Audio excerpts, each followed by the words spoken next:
অনেকদিন ধরেই প্ল্যান করছিলাম যে চট্টগ্রামের আশেপাশে কোথায় ঘুরতে গেলে ভালো হয়। অনেকের সাথে বিষয়টা নিয়ে আলোচনা করছিলাম যে চট্টগ্রামের আশেপাশে ভালো দেখার মতো কোন জায়গা আছে।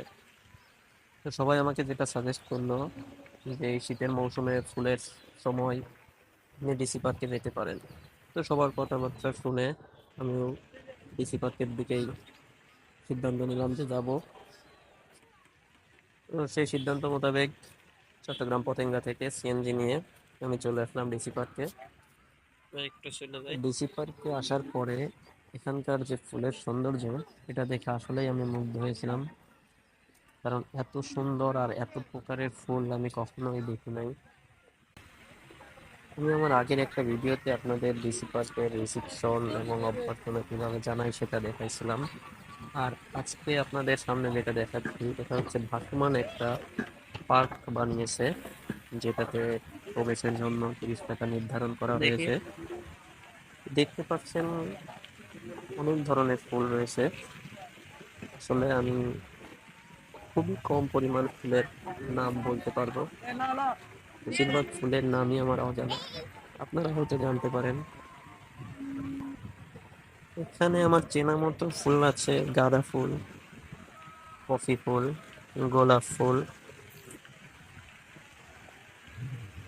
কিছু আছে পিটুনিয়া, বিদেশি কিছু রজনীগন্ধার স্টিক। আর বেশিরভাগ ফুলেরই আসলে আমি নাম জানি না। চন্দ্রমল্লিকা, বিভিন্ন ধরনের চন্দ্রমল্লিকা, বিভিন্ন কালারের।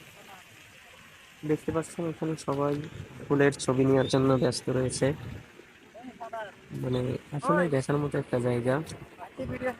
যদিও 30 টাকা প্রবেশের জন্য নিচ্ছে, কিন্তু এটা আসলে সামান্য। ফুল যদি আপনার ভালো লেগে থাকে তাহলে আমি আপনাদেরকেও সাজেস্ট করবো আপনারা ডিসি পার্কটা ঘুরে আসবেন। আর বেশি দিন নয়, মাত্র 6 ফেব্রুয়ারি এটা ক্লোজ হয়ে যাবে। তারপরেও দিন হয়তো বাড়াইতে পারে, হয়তো বৃদ্ধি করতে পারে, হয়তো ফেব্রুয়ারি মাস পুরোটাই চলবে। যেহেতু ফুলের মৌসুম, পুরো শীতকালটা ফেব্রুয়ারি মাস চালাইতে পারে। কর্তৃপক্ষ এটা সিদ্ধান্ত নেবে। দেখতে পাচ্ছেন যে ফুল কত সুন্দর, কত প্রকারের যে ফুল, আসলে বলার মতো নয়। আমি আপনাদেরকে কিছুটা দেখানোর চেষ্টা করছি। যে দেখতে পাচ্ছেন পুরোটাই ভাসমান পানির উপরে পার্কটা করছে।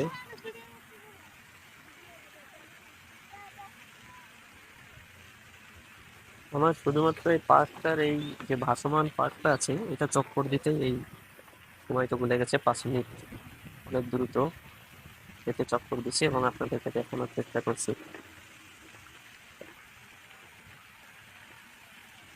এই ভিডিওতে আপনাদের দেখানোর যেরকম ইচ্ছা, আর সবচেয়ে বড় কথা, আমার মেয়ে ঘুরতে খুব পছন্দ করে, তার জন্যই আমার এই বিভিন্ন জায়গায় ঘুরতে যাওয়া।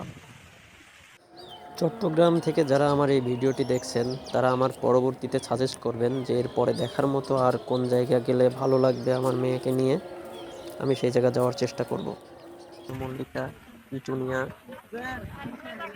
সবাই বসে আছে। রাতের বেলা লাইটিং থাকে, এটা দেখতে আরো সুন্দর লাগে। যদিও আমি ছোট বাচ্চা নিয়ে গেছিলাম বলে রাত করি নাই, দিনে ফিরে আসছি। এই যে আমার মেয়ে, একটা রাউন্ড দিয়ে আসলাম আমি, দেখেন তার ভাবটা কি, খুবই ভাবের সে এবং ঘুরতে খুব পছন্দ করে। এই যে আর একটা বাবু পেয়েছে, তার সাথে খেলা করছে। বাবুটাও আমার মেয়ের সঙ্গে খেলা করছে, মনে হচ্ছে তারা খুব পরিচিত। আসলে তাদের প্রথম দেখা এটাই। সবাই ভালো থাকবেন, আমাদের এবং আমার মেয়ের জন্য দোয়া করবেন।